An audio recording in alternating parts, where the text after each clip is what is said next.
Imagine tumejua ya kwamba between January and May this year watoto 4,360 between 10 and 19 years walipata mimba.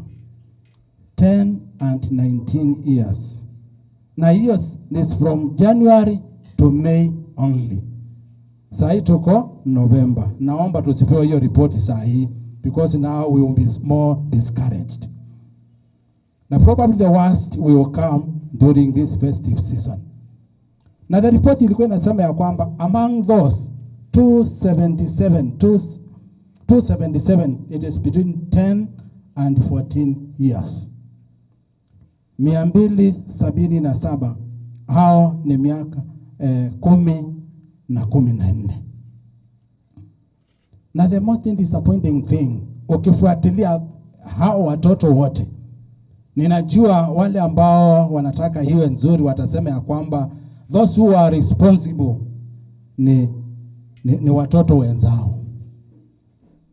That will be the bracket ile ambayo tutaweka ya kwamba wale ambao wanahusika tu. Ninajua hata nikiuliza chief wataniambia kwamba ni hao watoto wenzao ndio wamehusika. Lakini probably itakuwa 50-50. 51 probably ni watoto wenzao, but the others ni sisi. But funny enough, utakuta kwamba out of this ni cases gani ambazo zilifika kotini kuhusu hiyo maneno yote.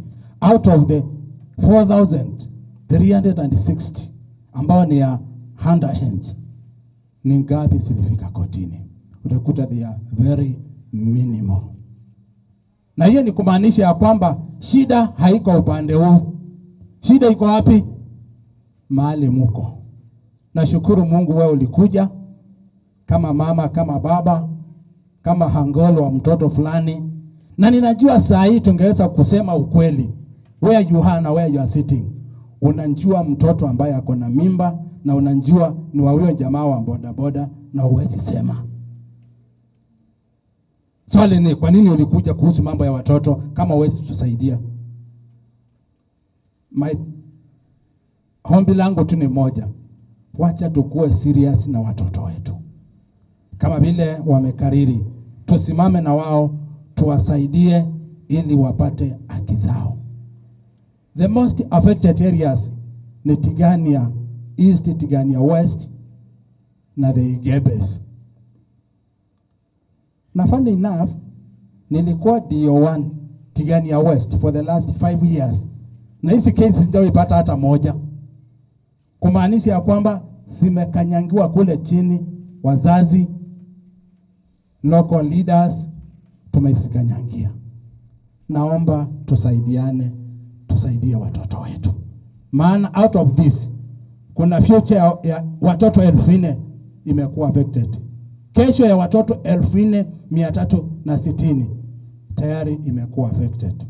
That is one of the dangers.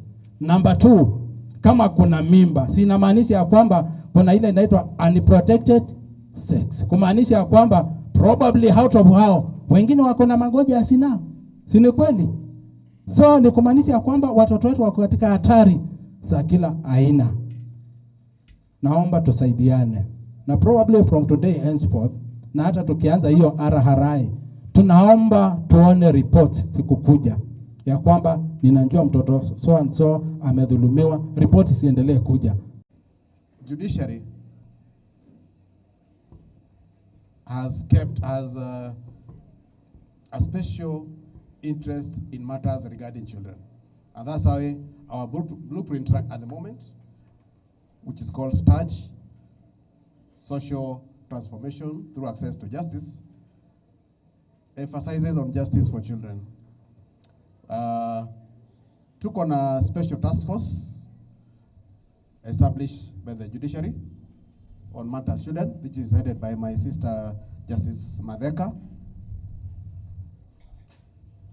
Ni kuonesha kuwa ambayo ina wakati wote inakutana kuweka mikakati ya kuboresha huduma ya haki kwa watoto. Kwa hivyo ni kuoneshana kuwa upande wa mahakama sisi tumeweka haki za watoto, tumepatia kipaumbele. Haya, jambo lingine, na hii ni si Meru peke yake, it is all over. Uko kwa simu, TikTok, what unafanya, afu kidogo wewe unaona vitu zako huko, si ndio? Kidogo na mtoto, dadi nipatie simu, unapatia mtoto. Ile mambo alikuwa anaona kwa simu yako, mtoto anaweza kuwa. Are we together? Whatever you are seeing on, then the child goes there and sees whatever you are seeing. Are you helping that child? Unasaidia mtoto? Umeenda kuona video zingine ambazo mtoto hafai kuona. Sasa mtoto maana amechukua simu yako, anapata uko unaona hiyo vitu. Tafadhali. Wakati in this digital era, apart from violation of children physically, the biggest danger right now is violation of children through what they see on the internet. Kwa hivyo tuchunge sana. Wewe ukinunulia mtoto wako simu, tafadhali ensure pia you put the age restriction. Watoto waone kile kinawafaa. Tunaelewana? Especially sisi middle class. Wakili. Uko na pesa unanunulia mtoto simu, si ndio? Then hata ufungi unanunulia iPhone 17 Pro Max. So mtoto anaweza ona kila kitu. You don't hata ufungi, tafadhali.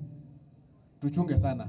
That is the biggest danger now that is facing the children in this country, and not just in Meru. As I finalize, because I said I don't want to repeat many of these things that have been said. Watoto,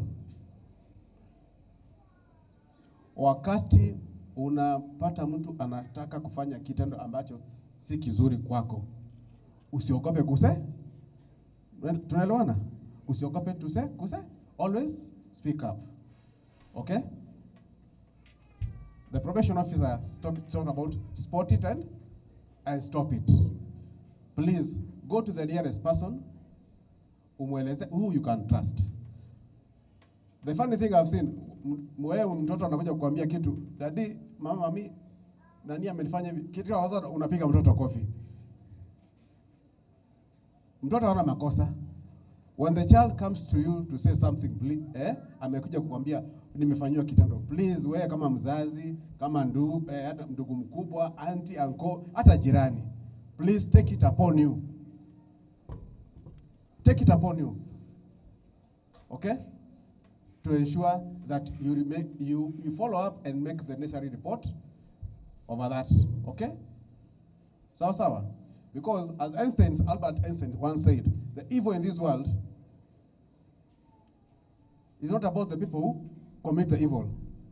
It's perpetuated more by the people who keep silent. You keep silent when something is happening. So tafadhali, let us not keep silent. Mtoto akija kwako kusema kitu imemfanyikia, tafadhali take action. And there are many causes that cause teenage pregnancy. Poverty is one. When there is no money for food, for fees, for pant, for clothing or anything, the girl will go out to look for money. And there are people there, men, sorry to say, they are there. And they are looking for these young girls. And then there's disadvantage to these girls. And there's even abuse. You have heard there's rape, there's sexual abuse, and these girls get teenage pregnancy. When they get teenage pregnancy, then they don't know how even to take care of that pregnancy or take care of that girl, of that baby. And we teach them that when this baby comes, the baby needs to be taken care of well. You cover the baby well, you clean the baby well, you make sure the baby is breastfeeding, you make sure the baby is protected from diseases that is now feeding properly.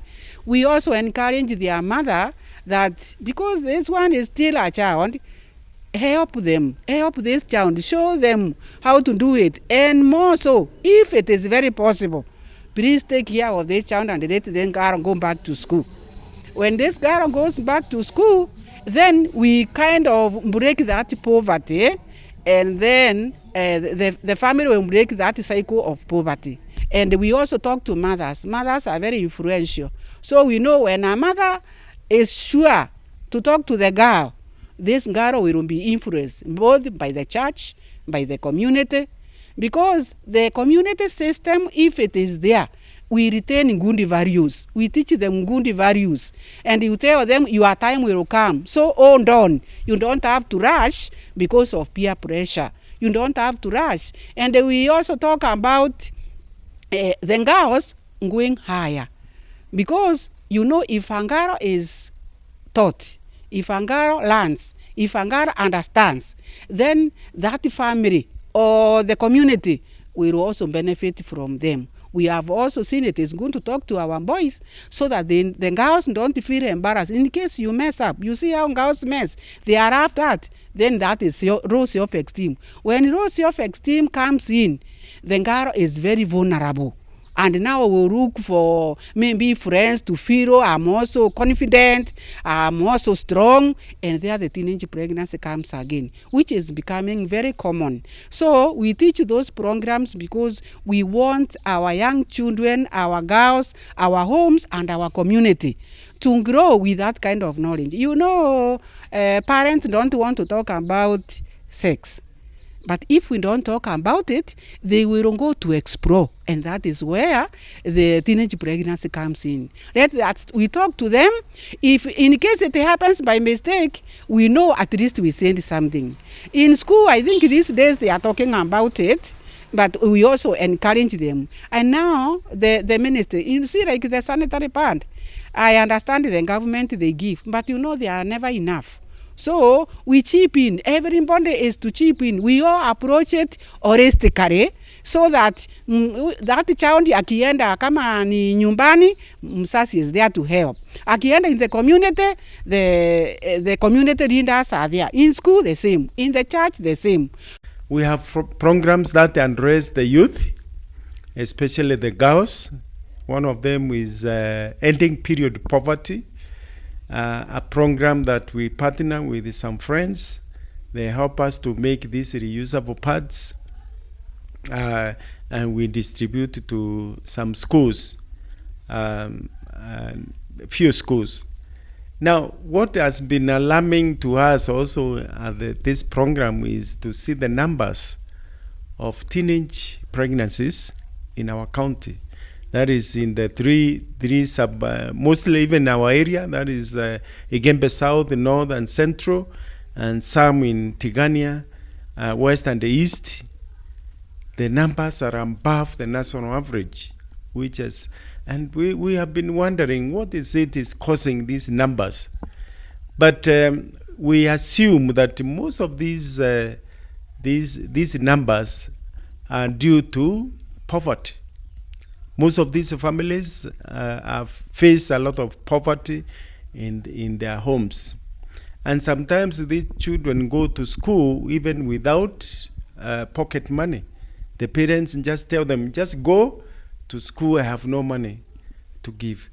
When these girls get period, they have no money to buy pads. And sometimes the schools are not providing these sanitary pads. And obviously, when a girl gets somebody who can be able to provide, for example, money for the pant, money for food, money for school fees, they are also going to reciprocate in kind. Yeah? They will accept whatever is asked of them, maybe early sexual relationship, sex. So they are going to agree to allow this man, old man, or the young man, but about a guy, to have sex because she will feel also she needs to give something. Yeah, she's being given money, and what can she give? Because she has to reciprocate. And most often it is sex. And then, because she lacks information on reproductive health, She doesn't have information about the periods. When the periods come, what can happen? What are the consequences if she has early sex? So in the process, because she doesn't know, she doesn't have the knowledge that also she can use protective gear like the CD, ask the man to wear, and she will just accept the sex without any protection, and in the process she can get pregnant. When this child is born, sometimes these girls feel ashamed. They feel shame. She will be ridiculed by the peers or even by the people in the community. They will say, this one has lost everything. She has a baby when she is too small, maybe in class 6. And, she will feel embarrassed. But in our program, we are trying to empower these girls to tell them there's nothing to be ashamed of. Of course, we wouldn't have expected her to be pregnant. But because the pregnancy has happened, we have to make sure we take care of this girl and the baby. That is, encourage her to make sure she goes to the antenatal clinic every month for the next 6 months before she can wean the child. She and be encouraged to make sure she breastfeed. Because the breast milk is very important for this child. Some of the challenges that some of these girls face is malnutrition. Maybe she will not get enough nutritional food for her and also for the baby. And so you find she might be anemic. Anemia will result if the person is not getting enough balanced diet. The baby might be malnourished. And so what we are emphasizing is that at least eat properly, balanced diet, that is a diet that has got proteins, carbohydrates, as vegetables, and so that she can improve the blood hemoglobin. And so those are some of the challenges that we find with these girls. The other thing is to encourage them to go back to school, because all is not lost. If she can now go for counseling, she will be counseled. She will know about reproductive health. She will know about family planning. She will know about how even to say no to female genital mutilation and all this. She will be able to go back to school, and because she is still a child, and she will be able to achieve a God-given potential. Even she will be able to get a vision or the dream that she had when she was going to school. The other thing is, of course, like I said, these challenges of economic and the others. So that's where we are there for us as our organization to support with these reusable pads, and also empowering the community, creating awareness to other girls like this about life skills that they need to have, and to make sure that they are not cheated again. Yeah, at least they can be able to continue their school, achieve their educational goals and potential that really is there for them. And of course, while we are engaging the community so that they can be supported, advocating for the head teachers to allow them back to school and not to be ridiculed. Yes, and also trying to encourage the parents or the relatives or whoever is taking care of that child, when she goes back to school, at least there is somebody taking care of this child, because there are a lot of risks to the child, a small child, even of diseases like diarrheal diseases and so forth. So they have to be taken care of and get the right food, and make sure this girl is even somewhere closer to where she can go back from school and breastfeed. Yeah, a school, because these days we are lucky because now we have the day schools. Even if it is going to secondary school, You don't have to go very far away where you don't have time to come back and breastfeed your child, and also participate in the taking care of that particular child.